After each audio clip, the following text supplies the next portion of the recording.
empecé a trabajar en El Mundo, recuerdo que la primera cosa a la que me enviaron a hacer fue una manifestación porque estaban desalojando a unos vecinos en un barrio de Madrid, en Carabanchel, los desahucios, ¿no?, de los que se habla ahora, ¿no? Ya entonces existían.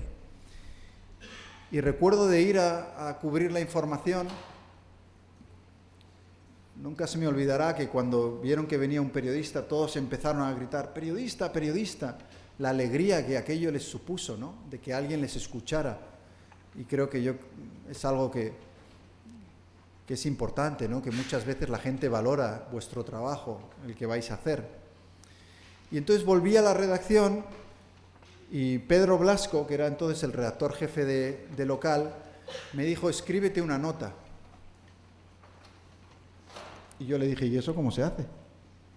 Es decir, había estado 5 años en la facultad y no sabía escribir una noticia. ¿Por qué? Pues porque la carrera entonces, y creo que ahora probablemente también, era demasiado teórica. Creo que hoy decimos, el periodismo que importa está en la calle.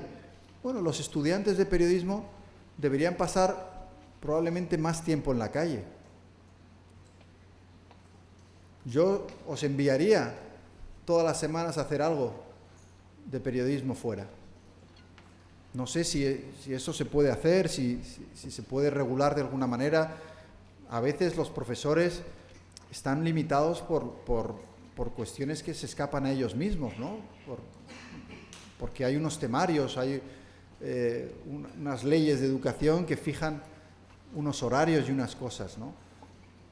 O sea que no siempre es que no quieran hacer las cosas, es que yo creo que hay que cambiar el modelo de la universidad probablemente. Estoy hablando más de lo que debería sobre un tema que me incomoda hacerlo porque, como no lo conozco desde vuestro punto de vista, voy a clases y doy charlas, intento aportar mi experiencia, pero tampoco conozco exactamente cómo funciona la universidad y es verdad que estoy hablando un poco de épocas pasadas. Y también escuchando algunas de las quejas que oigo cuando voy por España a otras facultades. Entonces yo lo que creo es que hay que hacer una educación más práctica, porque el periodismo es muy práctica y hay que aprender el oficio en la calle, en gran parte, ¿no?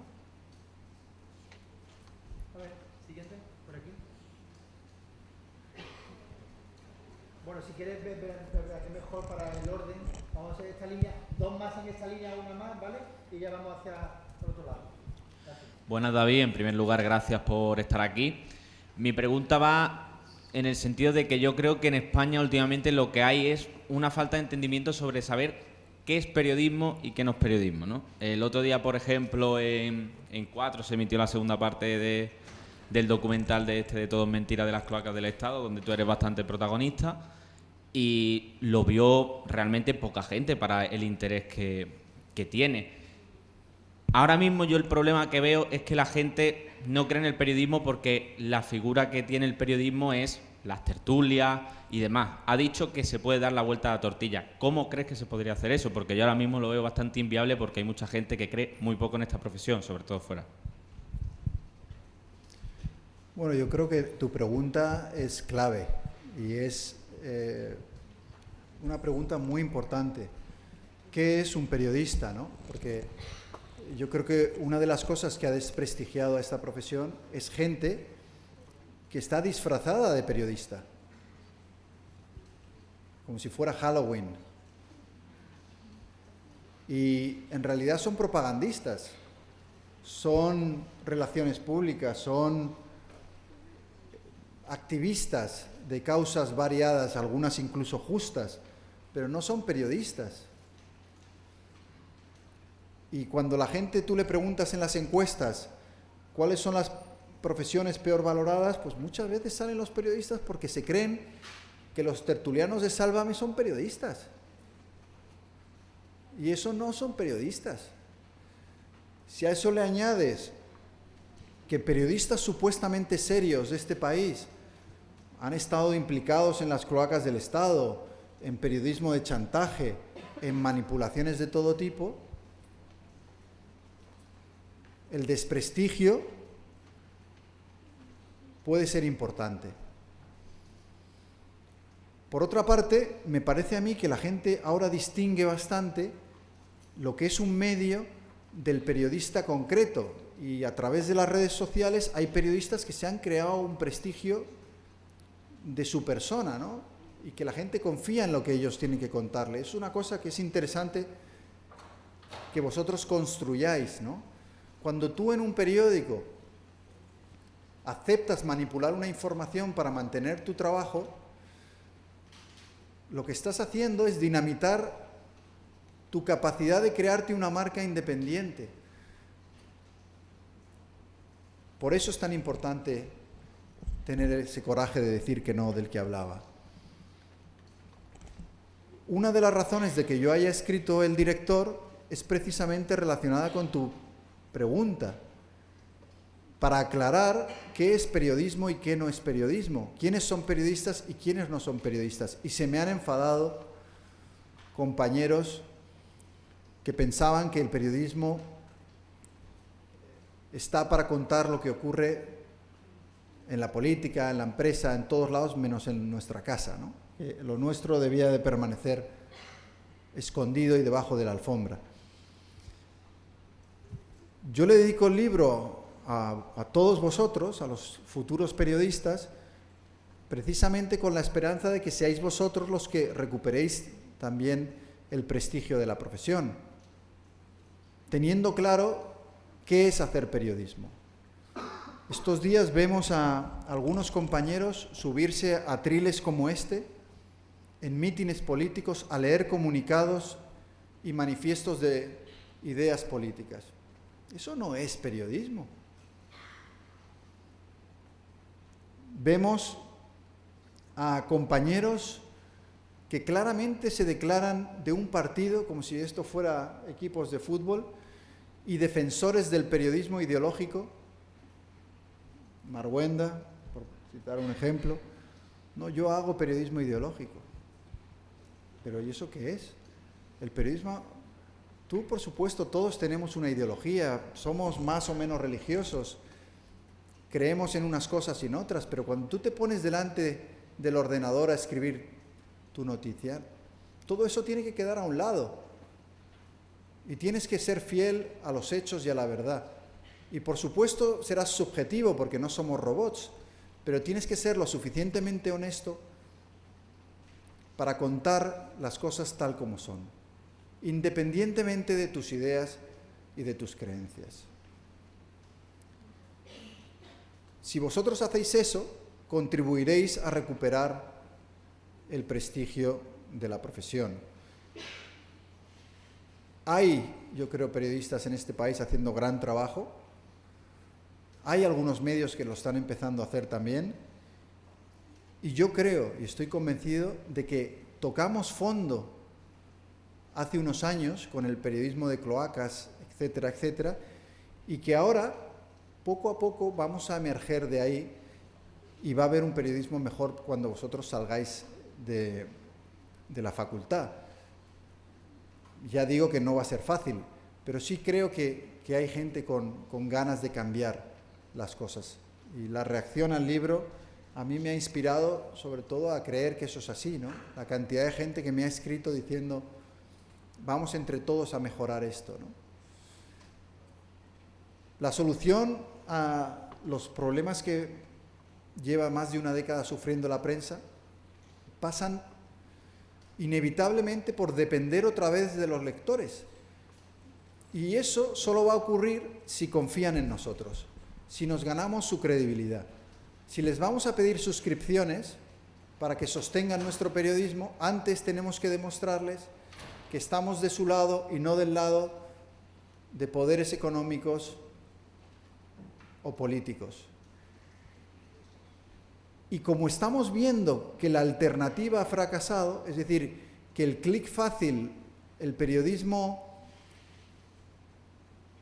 tontón de este que se hace del titular para ver si alguien hace clic, todo eso hemos visto que no es la solución y no nos ha sacado de la crisis, lo que yo veo es cada vez más gente diciendo, es que la única solución es volver a la esencia del mejor periodismo para que la gente vuelva a confiar en nosotros. Y esos 5 cafés que se toma a la semana, diga, me voy a tomar 3 y voy a poner el dinero de 2 en un periódico y voy a apoyar el periodismo. Esa es mi ilusión, ¿no? Es lo que a mí me gustaría que pasara. Estoy de acuerdo contigo en que no es algo fácil, pero bueno, poco a poco yo creo que lo vamos a conseguir.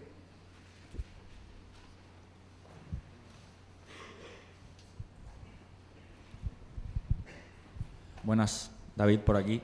Gracias por venir en primer lugar y enhorabuena por ese gran libro. Quisiera preguntarte que nos argumentaras a todos cuáles han sido las consecuencias, ya no positivas porque las intuimos, sino las consecuencias negativas de publicar ese libro tan crítico y en el que, bueno, ponen nombre y apellido e incluso algunos periodistas como Roncero, Inda o Maruenda. ¿Cuáles han sido las consecuencias negativas de esa historia? La positiva es que esos periodistas no me hablan.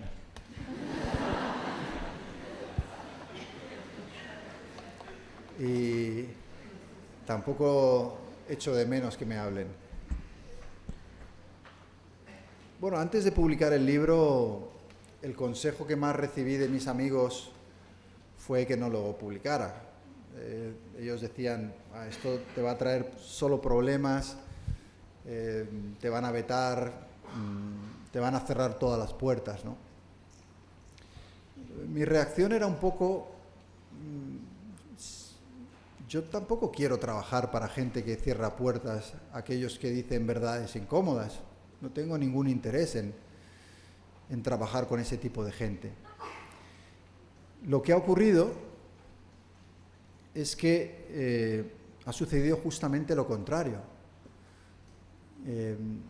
Desde que salió el libro, es verdad que ha ayudado por el hecho de que haya sido un éxito y esté en la 5ª edición y haya tenido un impacto. Lo que me he encontrado es más ofertas laborales y de proyectos de las que puedo aceptar, para hacer libros, para hacer televisión, para hacer muchísimas otras cosas, para ir a hablar a universidades y a diferentes sitios. Hay decenas de invitaciones que no puedo atender. La de Málaga la voy a atender siempre porque es un sitio especial y me encanta estar aquí con vosotros. Pero es verdad que publicar el libro tenía cierto riesgo. Podía haber salido mal. Ha salido bien, ¿no? Yo ya he sufrido todo tipo de vetos. No hablo de... Antes preguntabais por China, ¿no? Y el veto para entrar en China. A mí me ha dolido más que cuando yo salí del periódico, y digo salí empujado, no solo fui despedido del Mundo, se me despidió de Onda Cero, de Antena 3 Televisión. Se trató de que no pudiera hablar en algunos foros. Yo ya sé lo que es que intenten destruirte profesionalmente y no lo han conseguido, y el libro es una prueba de que se pueden seguir haciendo cosas a pesar de esa censura que existe. El libro está ahí y es una prueba de que al final en el periodismo, aunque muchas veces pensamos que estamos perdiendo, yo soy un convencido de que el periodismo finalmente puede ganar. Haceros, por ejemplo, cargo de una cosa importante. Hay gente que puede pensar, bueno, a David lo despidieron y por lo tanto es una derrota del periodismo. Pero yo no lo veo así.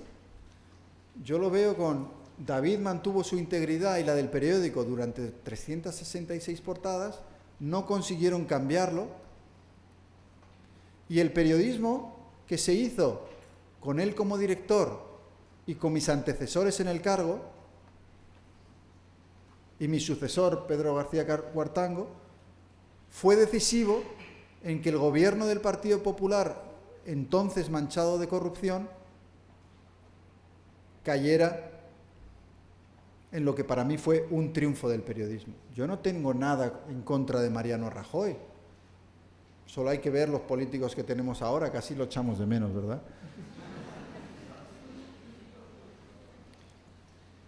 Pero la realidad es que mientras él era presidente estaban ocurriendo cosas muy graves en su partido. Y yo tenía la obligación de denunciarlo, a pesar de que cabreaba a muchos de mis lectores. Y eso tuvo consecuencias para ese gobierno y para gente que está hoy en la cárcel. El Mundo ha publicado errores y hemos metido la pata en estos 30 años de historia, pero también gracias a sus investigaciones se han descubierto grandes casos de corrupción que han terminado con políticos en la calle y han enviado el mensaje de que no hay una inmunidad, o al menos una inmunidad completa en este país. Entonces, el periodismo, aunque a veces nos cuesta verlo en el corto plazo, muchas veces gana. Y el director, yo creo que es parte de ese triunfo, ¿no? El que se pueda haber contado lo que ahí está. Y luego, si esto hubiera tenido consecuencias negativas, pues las habría asumido. Igual que asumí que me despidieran por hacer mi trabajo. Al final, en eso consiste también el periodismo y es algo a lo que os vais a enfrentar vosotros, ¿no? Al tener que tomar decisiones que a veces a corto plazo puede parecer que te perjudican, pero también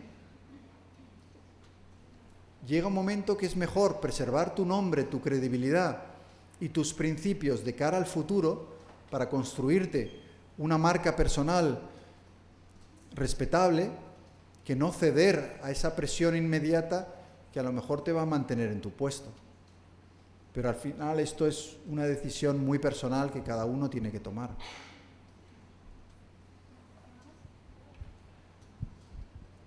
Hola, perdón, no soy española y puedo equivocarme en hablar bien. Quería preguntarle su opinión sobre la Europa y las diferencias de oportunidades de nosotros, estudiantes de periodismo europeos, entre, por ejemplo, España y, en mi caso, Italia, porque hay demasiada diferencia todavía en 2019 sobre las oportunidades para ser periodistas.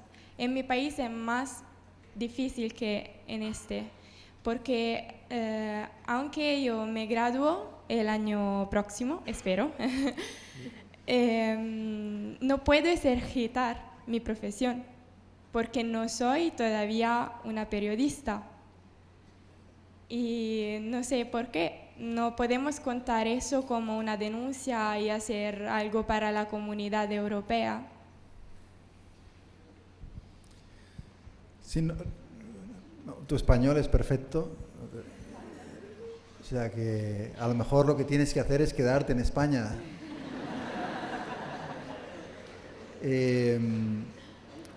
No conozco de cerca el caso de Italia, a pesar de que El Mundo es un periódico propiedad de una empresa italiana.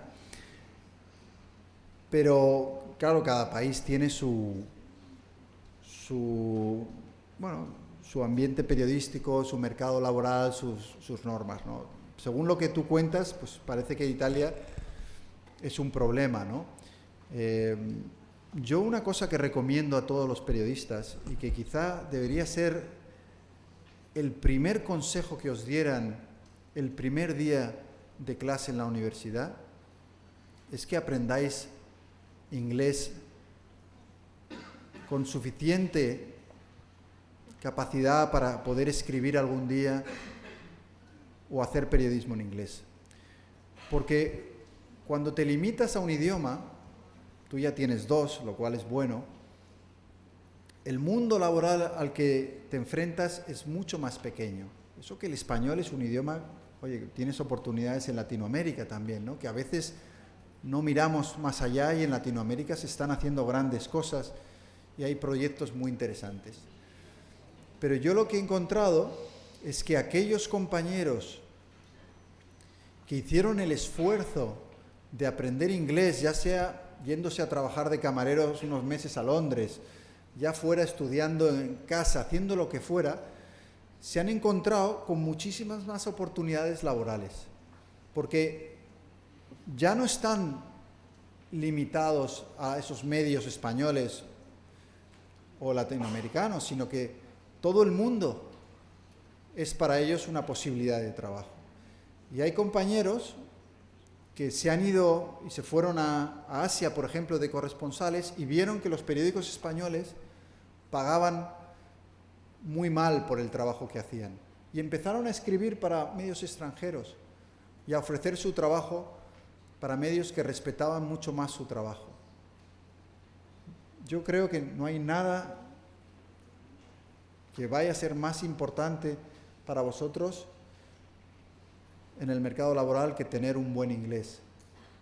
Y algunos de vosotros a lo mejor ya lo tenéis, pero los que no lo tengáis, hacedme caso, y el próximo verano, en vez de iros de fiesta en Marbella, iros a trabajar de camareros a Londres. Es quizá el consejo menos periodístico y más importante que os voy a dar hoy.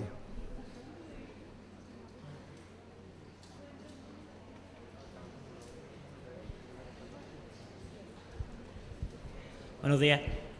Lo primero, quería agradecerle el mensaje primero de motivación, porque yo creo que hacía falta. Es cierto que llevamos menos de una semana, pero el mensaje que más se ha repetido es el periodismo no tiene salida, etcétera. Y en mi opinión yo creo que no es cierto, porque hay miles de ramas de periodismo y si no tienes suerte en los medios ya establecidos, pues siempre hay otras opciones que las puedes abrir por tu cuenta. Entonces, primero, gracias. Y aparte quería preguntarle, como exdirector del Mundo, ya que habla de manipulación de la información y de periodistas como Maruenda, top del periodismo en España, ¿qué piensa? Por ejemplo, El Mundo es un periódico conservador, considerado conservador y relacionado o asociado a partidos como el Partido Popular o Ciudadanos. Entonces, la mayoría de noticias las tratan cercanas a esa ideología. ¿No cree que falta un poco de pluralidad en ese tipo de medios? Y aparte de eso, si cree que hace falta más pluralidad o qué opciones tiene un periodista de no esa ideología, porque al final tiene que seguir la línea editorial del periódico. Si cree que existe la objetividad en el periodismo, porque yo pienso que sí que existe. Bueno, gracias. Claro, si empiezo a hablar de la prensa, luego dicen que me meto demasiado con mis colegas, ¿no? Pero la realidad es que en España hay un periodismo mejorable en cuanto a lo que tú estás mencionando. Es decir, este es un país tirando a sectario, tirando a dos bandos, a dos trincheras. Nos gusta mucho pelearnos unos con los otros, ¿no? Y la prensa es un reflejo de eso. Y a veces incluso alimenta eso. Y nos encontramos con periódicos, y esto no pasa en casi ningún país de una manera tan extrema como en España. Tú puedes despertarte por la mañana con 4 periódicos nacionales y la misma noticia la cuentan completamente diferente. Y tú dices, ¿cómo es posible? Si ha pasado esto, ha pasado esto. ¿Qué ocurre? Que uno de los grandes defectos del periodismo en España es adaptar la información a tu ideología, a tu forma de pensar, al partido que apoyas, ¿no? Para mí eso es un fraude al lector. Una cosa que no hacen los medios en España, por ejemplo, es separar la información de la opinión, que es clave para hacer un